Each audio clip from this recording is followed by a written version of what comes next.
नमस्कार दर्शक बंधु शुभ सकाल। आज हूँ एप्रिल मास 30 तारीख गुरुवार। चलतु नजर पकईवा आज दिन राज्य और देश विदेशर 20टी गुरुत्वपूर्ण खबर पर।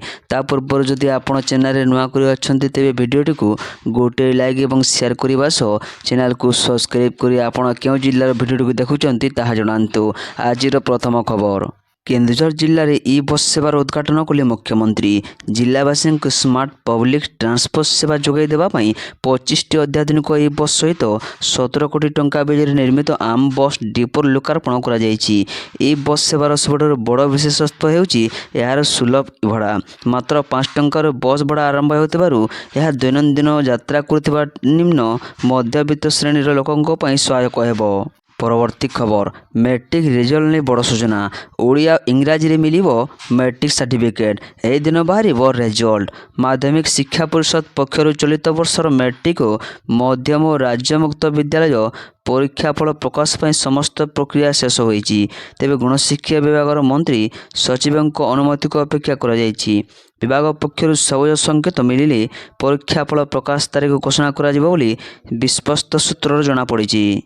मे मास 1 तारीख और 3 तारीख छुट्टी हेतु प्रथम सप्ताहर द्वितीयार्धरे परीक्षाफल प्रकाश पाइपर बोली जड़े वरिष्ठ अधिकारी कहते। तेज पूर्व वर्ष भली एका संगे मैट्रिक मध्यम राज्य मुक्त विद्यालय परीक्षाफल प्रकाश पाइबा बोर्डर वेबसाइट www.bscodisha.ac.in रे परीक्षार्थी मैंने रोल नंबर जरिया परीक्षाफल देखिपारे।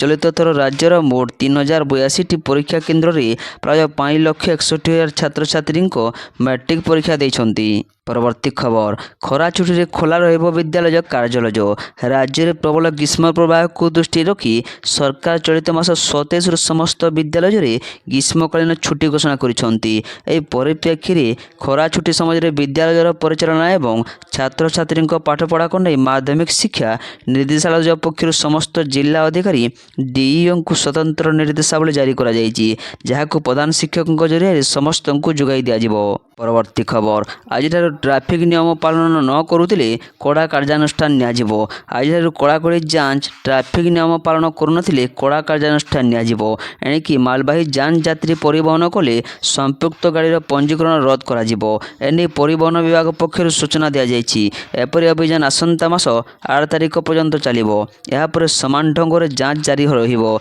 मालबाही गाड़ी यात्री को नेवा आनिबा कले कड़ा कार्यानुष्ठान ग्रहण कराजिवो, पंजीकरण रद्द कराजिवो। परवर्ती खबर, महाप्रभु चंदन यात्रा नीति रे बड़ विभ्राट। सबु सीमा टपी गले। निज जीत पाई महाप्रभु चाप भी अटकईले। दुई गोष्ठी सेवकों मध्य डंगार जीवा नहीं कंदल उपजिबारु विलंबित रात्रि जाए चाप हो पारे नहीं। सेवायतों विवाद जो चाप न खेली बाहुड़िले महाप्रभु चलती प्रतिमा मदन मोहन भूदेवी श्रीदेवी समेत रामकृष्ण एवं श्रीक्षेत्र पंचमहादेव श्रद्धालु दास सिंहारी और सुदुस्वार मध्य विवाद जो गतकाली नरेंद्र पुष्करिणी रे बंद रही महाप्रभु चाप खेल। चापर केते संख्यक सेवक रही ताकू नहीं होता विवाद। प्राय 3.5 घंटा प्रतीक्षा पर विवाद समान न हेबारु श्रीमंदिर फेरी जाइछन्ति चलंती ठाकुर। रेकर्ड ऑफ राइट रे क्यों डंगारे केते सेवक रही से संपर्क में उल्लेख थिले हें कहीं यह मानु नाहंती। तेबे निज जिद जो महाप्रभु नीति अटकई देथिबारु जिलापाल उभय गोष्ठी को नहीं आज बैठक करेंगे बोली कहिसंती। परवर्ती खबर, आसाम पश्चिम और केरल तमिलनाडुर एक्जिट पोल बेंगल रे कड़ा टक्कर। आसाम रे मुख्यमंत्री हिमंत बिस्व शर्मा नेतृत्व में बीजेपी एवं गौरव गोगोई नेतृत्व में कांग्रेस मध्य सीधासलख लड़े होता। हिमंत बिस्व शर्मा नेतृत्व में बीजेपी आसाम रे हैट्रिक विजय सह निजर क्षमता बजाय रखिबारे सफल होता आकलन करा जायछि। 126 आसन विशिष्ट आसाम विधानसभा रे बीजेपी नेतृत्वाधीन 88 100 आसन पाइब सर्वनिम्न 61। कांग्रेस 24-36 आसन पाइब। अन्यपटे कांग्रेस को पुणी थरे झटका लगी देखा मिली। परवर्ती खबर, भौणी कंकाल को बैंक को नहीं जा घटना रे मुख्यमंत्री को टार्गेट कला कांग्रेस। कांग्रेस मुखपात्र सोनाली साहू कहते सरकार सिंगल विंडो माध्यम जन्म मृत्यु पंजीकरण सुविधा देवाकू कहता सत्वे जीतू मुंडा को भौणी मृत्यु प्रमाणपत्र पाइबारे एते विलंब कहीं घटना प्रकाश पाइबा पर समस्यार समाधान होछि, किंतु କାହିଁକି ହେଉନଥିଲା ବୋଲି ସେ ପ୍ରଶ୍ନ ଉଠାଇଛନ୍ତି। ସେହିପରି କଂଗ୍ରେସ ମୁଖପାତ୍ର ମନୀଷ ଦାସ ପଟ୍ଟନାୟକ କହିଛନ୍ତି, ମୁଖ୍ୟମନ୍ତ୍ରୀଙ୍କ ନିଜ ଜିଲ୍ଲାରେ ଏପରି ଘଟଣା ଘଟିବା ଦୁର୍ଭାଗ୍ୟଜନକ। ମଧୁବାବୁ ଜୟନ୍ତୀ ଦିନ ଏପରି ଘଟଣା ଓଡ଼ିଶାର ମର୍ଯ୍ୟାଦାକୁ ହାନି କରିଛି। ପ୍ରଥମ ଦିନରୁ ସରକାର ବ୍ୟାଙ୍କ କର୍ତ୍ତୃପକ୍ଷଙ୍କୁ କାହିଁକି ସତର୍କ କରିନଥିଲେ ବୋଲି ସେ ପ୍ରଶ୍ନ କରିଛନ୍ତି। ବ୍ୟାଙ୍କ ଅଧିକାରୀମାନେ ମାନବିକତା ଭୁଲି ଯାଇଥିବା ଅଭିଯୋଗ ମଧ୍ୟ ସେ ଉଠାଇଛନ୍ତି। ମୁଖ୍ୟମନ୍ତ୍ରୀ ନେଇ ଏପର୍ଯ୍ୟନ୍ତ ସ୍ପଷ୍ଟ ପ୍ରତିକ୍ରିୟା ଦେଇନଥିବାରୁ ସେ କ୍ଷମା ପ୍ରାର୍ଥନା କରନ୍ତୁ ବୋଲି ସେ ଦାବି କରିଛନ୍ତି। ପରବର୍ତ୍ତୀ ଖବର, ବାରାଣସୀରେ 594 କିମି ଦୀର୍ଘ ଗଙ୍ଗା ଏକ୍ସପ୍ରେସୱେ ଉଦ୍ଘାଟନ କଲେ ପ୍ରଧାନମନ୍ତ୍ରୀ ମୋଦି। ଏହି 6 ଲେନ୍ ବିଶିଷ୍ଟ ରାସ୍ତାଟି 8 ଲେନ୍କୁ ସମ୍ପ୍ରସାରଣ ଯୋଗ୍ୟ। ଏହା ମେରଠରୁ ପ୍ରୟାଗରାଜ ପର୍ଯ୍ୟନ୍ତ 12ଟି ଜିଲ୍ଲାକୁ ସଂଯୋଗ କରେ। କେବଳ ରାସ୍ତା ନୁହେଁ, ଏହା ଏକ ଶିଳ୍ପ ଲଜିଷ୍ଟିକ୍ସ ଏକ ବିକାଶ କରିଡର ଭାବରେ କାର୍ଯ୍ୟ କରିବ। ଏହି ଅବସରରେ ପ୍ରଧାନମନ୍ତ୍ରୀ ମୋଦି ୟୁପିବାସୀଙ୍କୁ ସମ୍ବୋଧନ କରି କହିଥିଲେ, ୟୁପିର ବିକାଶର ନୂତନ ଜୀବନରେଖା ହେଉଛି ଗଙ୍ଗା ଏକ୍ସପ୍ରେସୱେ। ୟୁପି ମୁଖ୍ୟମନ୍ତ୍ରୀ ଯୋଗୀ ଆଦିତ୍ୟନାଥ କହିଥିଲେ ଯେ 2021ର ସ୍ୱପ୍ନ ଏବେ ପୂରଣ ହୋଇଛି। ପରବର୍ତ୍ତୀ ଖବର, କଳାହାଣ୍ଡି ଜିଲ୍ଲାର ବିଭିନ୍ନ ସ୍ଥାନରେ ଭୂକମ୍ପ ଅନୁଭୂତ। ବୁଧବାର ସନ୍ଧ୍ୟା ପ୍ରାୟ 7:42 ଓ 7:43 ସମୟରେ କଳାହାଣ୍ଡି ଜିଲ୍ଲାର ବିଭିନ୍ନ ସ୍ଥାନରେ ଭୂକମ୍ପ ଅନୁଭୂତ ହେଉଛି। ଜିଲ୍ଲା ମହକୁମା ସମେତ ଜୁନାଗଡ଼, ଧର୍ମଗଡ଼, କୋକସରା, ଜୟପାଟନା, କଲମପୁର, ଉତ୍କେଲା ଆଦି ଅଞ୍ଚଳରେ ପ୍ରାୟ 20 ସେକେଣ୍ଡ ପାଇଁ ଭୂକମ୍ପ ଅନୁଭୂତ ହୋଇଥିଲା। ତେବେ କୌଣସି କ୍ଷୟକ୍ଷତି ହୋଇଛି କି ନାହିଁ ତାହା ଜଣାପଡ଼ିନାହିଁ। ପରବର୍ତ୍ତୀ ଖବର, ପାଣିରେ ଉଡ଼ିବ ବିମାନ, ସମୁଦ୍ରରେ କରିବ ଲ୍ୟାଣ୍ଡିଂ। ଭାରତରେ ଆରମ୍ଭ ହେବାକୁ ଯାଉଛି ପ୍ରଥମ କମର୍ସିଆଲ ସି ପ୍ଲେନ୍ ସେବା। କେବଳ ଲମ୍ବା ରନୱେ କିମ୍ବା ବଡ଼ ବଡ଼ ବିମାନ ବନ୍ଦର ନୁହେଁ, ଏଣିକି ପାଣିରୁ ମଧ୍ୟ ଉଡ଼ାଣ ଭରିବ ଯାତ୍ରୀବାହୀ ବିମାନ। ଭାରତୀୟ ବିମାନ ଚଳାଚଳ କ୍ଷେତ୍ରରେ ଏକ ନୂଆ ଏବଂ ରୋମାଞ୍ଚକର ଯୁଗର ଆରମ୍ଭ ହେବାକୁ ଯାଉଛି। ଖୁବ୍ ଶୀଘ୍ର ଦେଶରେ ପ୍ରଥମ କମର୍ସିଆଲ ସି ପ୍ଲେନ୍ ବା ୱାଟର ଫ୍ଲାଇଟ୍ ସେବା ଆରମ୍ଭ ହେବ।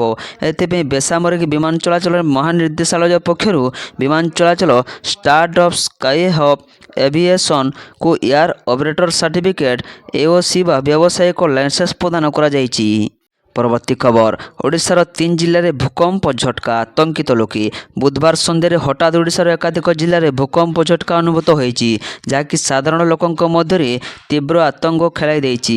ସନ୍ଧ୍ୟା ପ୍ରାୟ 7:40 ସମୟରେ କଳାହାଣ୍ଡି, ନବରଙ୍ଗପୁର ଏବଂ ନୂଆପଡ଼ା ଜିଲ୍ଲାର ବିଭିନ୍ନ ଅଞ୍ଚଳରେ ଲୋକେ ଏହି ଭୂକମ୍ପ ଅନୁଭବ କରିଥିଲେ। ମାଟି ତଳୁ ଏକ ଅଜବ ତଥା ଭୟଙ୍କର ଶବ୍ଦ ଆସିବା ସହ କିଛି ସେକେଣ୍ଡ ପାଇଁ ଘରର ଆସବାବପତ୍ର ଦୋହଲି ଯାଇଥିଲା। ପରବର୍ତ୍ତୀ ଖବର, ରାସନ ଚାଉଳରେ ପ୍ଲାଷ୍ଟିକ। ଭଦ୍ରକରୁ ଆସିଲା ସଙ୍ଗୀନ ଅଭିଯୋଗ, ବଢ଼ିଲା ଆତଙ୍କ। ରାସନରେ ମିଳିଥିବା ସରକାରୀ ଚାଉଳକୁ ନେଇ ପୁଣି ଉଠିଲା ବଡ଼ ପ୍ରଶ୍ନ। ଚାଉଳ ବସ୍ତାରେ ପ୍ଲାଷ୍ଟିକ ଚାଉଳ ମିଶିଥିବା ନେଇ ଏକ ସଙ୍ଗୀନ ଅଭିଯୋଗ ସାମ୍ନାକୁ ଆସିଛି, ଯାହା ସାଧାରଣ ଲୋକଙ୍କ ମଧ୍ୟରେ କୋକୁଆ ଭୟ ସୃଷ୍ଟି କରିଛି। ଏଭଳି ଏକ ଚାଞ୍ଚଲ୍ୟକର ଘଟଣା ଦେଖିବାକୁ ମିଳିଛି ଭଦ୍ରକ ଜିଲ୍ଲା ଚାନ୍ଦବାଲି ବ୍ଲକ ଅନ୍ତର୍ଗତ ବାଲିପାଟଣା ଗାଁରେ। ସଠିକ୍ ସୂଚନା ଏବଂ ସଚେତନତା ଅଭାବରୁ ସାଧାରଣ ବଣ୍ଟନ ବ୍ୟବସ୍ଥାକୁ ନେଇ ହିତାଧିକାରୀଙ୍କ ମଧ୍ୟରେ ଏବେ ତୀବ୍ର ଅସନ୍ତୋଷ ପ୍ରକାଶ ପାଇଛି। ବୁଧବାର ଦିନ ରାସନ ଚାଉଳ ପାଇଥିବା ଜଣେ ହିତାଧିକାରୀ ଏ ଅଭିଯୋଗ ଆଣିଛନ୍ତି। ପରବର୍ତ୍ତୀ ଖବର, ପଶ୍ଚିମବଙ୍ଗ ବିଧାନସଭା ନିର୍ବାଚନର ଦ୍ୱିତୀୟ ତଥା ଶେଷ ପର୍ଯ୍ୟାୟ ମତଦାନ ହିଂସା, ଉତ୍ତେଜନା ଏବଂ ରେକର୍ଡ ଭୋଟିଂ ହାର ସହିତ ଶେଷ ହୋଇଛି। ଗୋଟିଏ ପଟେ ରାଜ୍ୟର ବିଭିନ୍ନ ସ୍ଥାନରୁ ବୋମାମାଡ଼, EVM ଭଙ୍ଗାରୁଜା ଏବଂ ନେତାଙ୍କ ଉପରେ ଆକ୍ରମଣ ଖବର ଆସିଥିବା ବେଳେ ଅନ୍ୟପଟେ ଭୋଟରମାନେ ଉତ୍ସାହର ସହ ବୁଥକୁ ଆସି ଗଣତନ୍ତ୍ରର ଏହି ମହାପର୍ବରେ ସାମିଲ ହୋଇଥିଲେ। ପରବର୍ତ୍ତୀ ଖବର, ଭାରତର 5ଟି ରାଜ୍ୟର ବିଧାନସଭା ନିର୍ବାଚନ ଫଳାଫଳ ମେ 4 ତାରିଖରେ ଆସିବାକୁ ଯାଉଛି। ତେବେ ପ୍ରକୃତ ଫଳାଫଳ ଆସିବା ପୂର୍ବରୁ ବିଭିନ୍ନ ସର୍ଭେ ସଂସ୍ଥାର ଏକ୍ଜିଟ୍ ପୋଲ୍ ବା ବୁଥ୍ ବାହୁଡ଼ା ମତ ରାଜନୈତିକ ମାହୋଲକୁ ବେଶ୍ ସରଗରମ କରିଦେଇଛି। ବିଶେଷ କରି କେରଳକୁ ନେଇ ଆସିଥିବା ଏକଜୁଟ ଆକଳନ ସମସ୍ତଙ୍କୁ ଚମକି ଦେଇଛି। ରିପୋର୍ଟ ଅନୁଯାୟୀ କେରଳରେ ଏଥର ବଡ଼ ଧରଣର କ୍ଷମତା ପରିବର୍ତ୍ତନ ହେବାକୁ ଯାଉଛି। ପରବର୍ତ୍ତୀ ଖବର, ଯେଉଁଠି EVMରେ ଟ୍ୟାପ୍, ସେଠି ହେବ ପୁଣି ଭୋଟିଂ।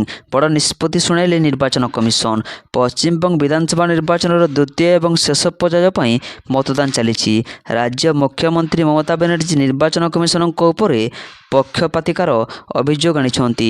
ଏହି ସମୟରେ ଭାରତୀୟ ଜନତା ପାର୍ଟି BJP ଅଭିଯୋଗ କରିଛି ଯେ ଫାଲତା ବିଧାନସଭା ନିର୍ବାଚନ ମଣ୍ଡଳୀରେ EVM ଗୁଡ଼ିକୁ ଟେପ୍ ଦ୍ୱାରା ଆଚ୍ଛାଦିତ କରାଯାଇଥିଲା, ଯାହାଦ୍ୱାରା BJP ପ୍ରାର୍ଥୀଙ୍କ ନାମ ଲୁଚାଇ ଦିଆଯାଇଥିଲା।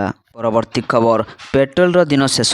ବଢ଼ୁଥିବା ପେଟ୍ରୋଲ ଦରରେ ଏବେ ସାଧାରଣ ଜନତାଙ୍କୁ ମିଳିପାରେ ବଡ଼ ଆଶ୍ୱସ୍ତି। ପେଟ୍ରୋଲ ଦିନ ଏବେ ଶେଷ ହେବାକୁ ଯାଉଛି, କାରଣ ଭାରତୀୟ ସଡ଼କରେ ଏବେ ଦୌଡ଼ିବ 100% ଇଥାନଲରେ ଚାଲୁଥିବା ଗାଡ଼ି। ମାତ୍ର 60ରୁ 70 ଟଙ୍କାରେ ମିଳିବ ଇନ୍ଧନ। କେନ୍ଦ୍ର ସରକାର ଏଥିପାଇଁ ଏକ ବଡ଼ ପ୍ରସ୍ତୁତି ଆରମ୍ଭ କରିଦେଇଛନ୍ତି। ବିଦେଶ ପେଟ୍ରୋଲ ଉପରେ ଭାରତର ନିର୍ଭରଶୀଳତା କମାଇବା ପାଇଁ କେନ୍ଦ୍ର ସଡ଼କ ପରିବହନ ମନ୍ତ୍ରଣାଳୟ ଏକ ବଡ଼ ପଦକ୍ଷେପ ନେଇଛି। ମନ୍ତ୍ରଣାଳୟ ପକ୍ଷରୁ ଏକ ଡ୍ରାଫ୍ଟ ନୋଟିଫିକେସନ୍ ଜାରି କରାଯାଇଛି, ଯେଉଁଥିରେ ସେଣ୍ଟ୍ରାଲ ମୋଟର ଭେହିକିଲ୍ ନିୟମରେ ସଂଶୋଧନ ପାଇଁ ପ୍ରସ୍ତାବ ଦିଆଯାଇଛି। ଏହି ନିୟମ ଲାଗୁ ହେବା ପରେ ଦେଶରେ E85 ଏବଂ E100 ଭଳି ହାଇ ବ୍ଲେଣ୍ଡେଡ୍ ଇଥାନଲ ଇନ୍ଧନର ବ୍ୟବହାର ପାଇଁ ବାଟ ଫିଟିବ। ପରବର୍ତ୍ତୀ ଖବର, ବିଧାନସଭାର ସ୍ୱତନ୍ତ୍ର ଅଧିବେଶନ ପାଇଁ ଟ୍ରାଫିକ୍ କଟକଣା। ଆସନ୍ତା 30 ତାରିଖ ଦିନ ସପ୍ତଦଶ ବିଧାନସଭାର ଏକ ସ୍ୱତନ୍ତ୍ର ଅଧିବେଶନ ଅନୁଷ୍ଠିତ ହେବାକୁ ଯାଉଛି। ବିଧାନସଭା ଚାଲୁଥିବା ସମୟରେ ଯାନବାହନ ଚଳାଚଳ ଓ ଜନସାଧାରଣଙ୍କ ନିରାପତ୍ତାକୁ ଦୃଷ୍ଟିରେ ରଖି ବିଧାନସଭା ସଂଲଗ୍ନ ରାସ୍ତାମାନଙ୍କରେ ଓଡ଼ିଶା ସହରାଞ୍ଚଳ ଆଇନ 2003ର ଧାରା 28 ଏବଂ police commissionerate Bhubaneswar Cuttack traffic ଓ ପବ୍ଲିକ୍ ଅର୍ଡର ରେଗୁଲେସନ୍ 2008 ଧାରା 36 ଅନୁସାରେ କଟକଣା ଲାଗୁ କରାଯାଇଛି।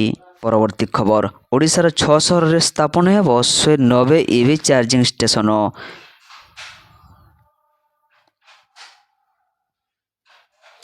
ପିଏମ୍ଇ ଡ୍ରାଇଭିଂ ଯୋଜନା ଅଧୀନରେ ଓଡ଼ିଶାର 6ଟି ସହରରେ 190ଟି ଇଭି ଚାର୍ଜିଂ ଷ୍ଟେସନ ସ୍ଥାପନ ହେବ। 6ଟି ପ୍ରମୁଖ ସହର ଅନୁଗୁଳ, ବାଲେଶ୍ୱର, ଭୁବନେଶ୍ୱର, କଟକ, କଳିଙ୍ଗନଗର ଏବଂ ପୁରୀ। ଜାତୀୟ ରାଜପଥ 48 ସ୍ଥାନକୁ ଗୁରୁତ୍ୱ ଦିଆଯିବ।